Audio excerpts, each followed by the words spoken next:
Ben, there's been a lot of talk about a housing bubble, particularly, from the Fed, from all sorts of different places. Can you give us your view as to whether or not there is a housing bubble out there? Well, unquestionably, housing prices are up quite a bit. I think it's important to note that fundamentals are also very strong. We've got a growing economy, jobs, incomes. We've got very low mortgage rates. We've got demographics supporting housing growth. We've got restricted supply in some places. So it's certainly understandable that the prices would go up some.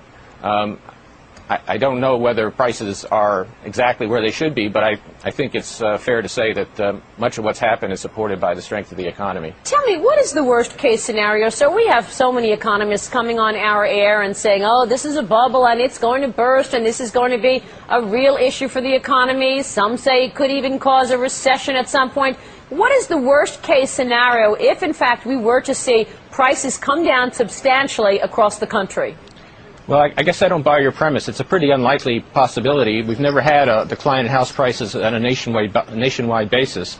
So what I think is more likely is that house prices will slow, maybe stabilize, might slow consumption spending a bit. I don't think it's going to drive the economy too far from its full employment path, though. So would you agree with Alan Greenspan's comments recently that we've got some areas of the country that are seeing froth, not necessarily a national situation, but certainly froth in some areas? You can see some types of speculation, investors turning over condos quickly. So those sorts of things you see in some local areas. I'm hopeful that, and I'm confident, in fact, that the bank regulators will pay close attention to the kinds of loans that are being made, making sure that underwriting is done right. But I do think that this is mostly a localized problem and not something that's going to affect the national economy. This scenario envisions that consumer spending, supported by rising incomes and the recent decline in energy prices, will continue to grow near its trend rate, and that the drag on the economy from the most housing sectors will gradually diminish. The motor vehicle sector may already be showing signs of strengthening. After having cut production significantly in recent months in response to the rise in the inventory of unsold vehicles, automakers appear to have boosted the assembly rate a bit in November, and they have scheduled further increases for December.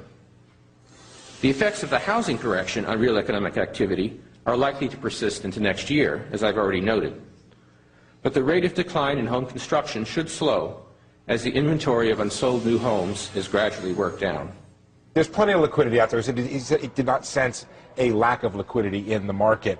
And he said we're monitoring the markets, but didn't really make any clues. So he went as far as he had to go, but not further. He also calmed the fears about the subprime market, which were rippling through Wall Street yesterday, and said we're taking a look at it, but right now it doesn't seem to be an issue, but we're watching it, certainly. Yeah, that's exactly right. So let's first take a listen to what Ben Bernanke had to say about the economy. So we expect moderate growth going forward.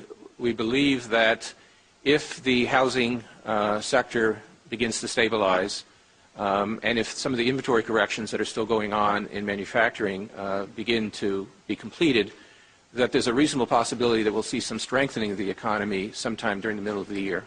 He went on to talk about the subprime market. Another fear yesterday was that there'd be contagion, but not in the eyes of Ben Bernanke. Our assessment is that there's not much indication at this point that subprime mortgage issues have spread into the broader mortgage market, which still seems to be healthy, and the lending side of that still seems to be healthy.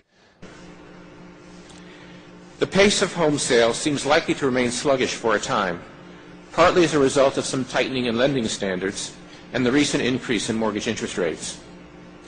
Sales should ultimately be supported by growth in income and employment, as well as by mortgage rates that, despite the recent increase, remain fairly low relative to historical norms. However, even if demand stabilizes as we expect, the pace of construction will probably fall somewhat further as builders work down the stocks of unsold new homes. Thus, declines in residential construction will likely continue to weigh on economic growth over coming quarters, although the magnitude of the drag on growth should diminish over time. The global economy continues to be strong. Supported by solid economic growth abroad, U.S. exports should expand further in coming quarters. Overall, the U.S. economy appears likely to expand at a moderate pace over the second half of 2007, with growth then strengthening a bit in 2008 to a rate close to the economy's underlying trend.